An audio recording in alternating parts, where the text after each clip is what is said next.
ಎಲ್ಲರೂ ನೋಡಬೇಕಾದ ಈ ವಿಡಿಯೋಸ್ ನೋಡಿ.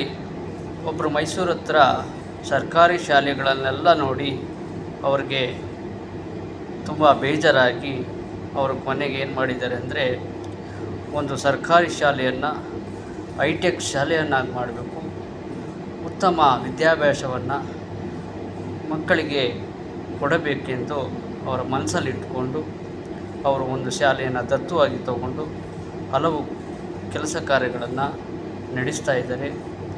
ಆದ್ದರಿಂದ ದಯಮಾಡಿ ಎಲ್ಲರೂ ಅವರಿಗೆ ಕೈ ಜೋಡಿಸಬೇಕೆಂದು ಮನವಿಯನ್ನು ಮಾಡ್ತಾಯಿದ್ವಿ. ಅದ್ರ ಜೊತೆಗೆ ದಯಮಾಡಿ ಎಲ್ಲ ಕರ್ನಾಟಕ ರಾಜ್ಯದ ಎಲ್ಲ ಪಕ್ಷದವರಿಗೂ ಕರ್ನಾಟಕ ರಾಜ್ಯದಲ್ಲಿ ಇರುವಂಥ ಸರ್ಕಾರಿ ಶಾಲೆಗಳು ಮತ್ತು ಕಾಲೇಜುಗಳನ್ನು ಎಲ್ಲ ರಾಜಕೀಯ ಪಕ್ಷದವರು ಒಬ್ಬೊಬ್ಬರು ಒಂದೊಂದು ಶಾಲೆಯನ್ನು ದತ್ತು ತಗೊಂಡು ಉಚಿತವಾಗಿ ಉತ್ತಮ ವಿದ್ಯಾಭ್ಯಾಸವನ್ನು ಶಿಕ್ಷಣವನ್ನು ಹೈಟೆಕ್ಕಾಗಿ ಕೊಡಬೇಕೆಂದು ಸರ್ಕಾರದವರಿಗೆ ಮತ್ತು ಎಲ್ಲ ರಾಜಕೀಯ ಪಕ್ಷದವರಿಗೂ ಸಹ ಮನವಿಯನ್ನು ಮಾಡ್ತಾಯಿದ್ದೀವಿ.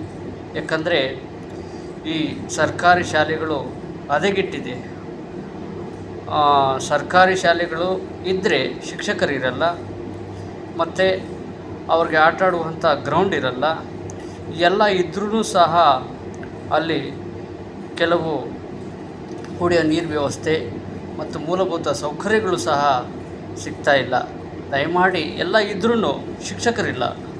ಆದ್ದರಿಂದ ದಯಮಾಡಿ ಎಲ್ಲ ರಾಜಕೀಯ ಪಕ್ಷದವರು ಒಂದೊಂದು ಶಾಲೆಯನ್ನು ದತ್ತು ತಗೊಂಡು ನಿಮ್ಮ ಕ್ಷೇತ್ರಗಳಲ್ಲಿ ದತ್ತು ತಗೊಂಡು ಉತ್ತಮವಾದ ಉಚಿತವಾಗಿ ಎಲ್ಲ ಮಕ್ಕಳಿಗೂ ಶಿಕ್ಷಣವನ್ನು ಕೊಡಬೇಕೆಂದು ಮತ್ತೊಮ್ಮೆ ಸಾರ್ವಜನಿಕರ ಪರವಾಗಿ ಮನವಿಯನ್ನು ಮಾಡ್ತಾಯಿದ್ದೀವಿ. ಕನ್ನಡ DNK ಯೂಟ್ಯೂಬ್ ಚಾನಲ್ಗೆ ಸ್ವಾಗತ. ಯಾರ್ಯಾರು ನಮ್ಮ ಚಾನಲ್ನ ಹೊಸ್ದಾಗಿ ನೋಡ್ತಾಯಿದ್ದೀರೋ ಅವರೆಲ್ಲರೂ ಸಹ ಸಬ್ಸ್ಕ್ರೈಬನ್ನು ಮಾಡಿ ಬೆಲ್ ಬಟನ್ನ ಒತ್ತೋದನ್ನು ಮರಿಬೇಡಿ. ಯಾಕಂದರೆ ನಾವು ಹಾಕುವಂಥ ವಿಡಿಯೋ ನಿಮಗೆ ಮೊದಲು ಬರ್ತದೆ. ಆದ್ದರಿಂದ ಸಬ್ಸ್ಕ್ರೈಬನ್ನು ಮಾಡಿ ಬೆಲ್ ಬಟನ್ನ ಒತ್ತಿ. ಈ ವಿಡಿಯೋ ಇಷ್ಟವಾದಲ್ಲಿ ಲೈಕ್ ಮಾಡಿ, ಶೇರ್ ಮಾಡಿ. ಧನ್ಯವಾದ.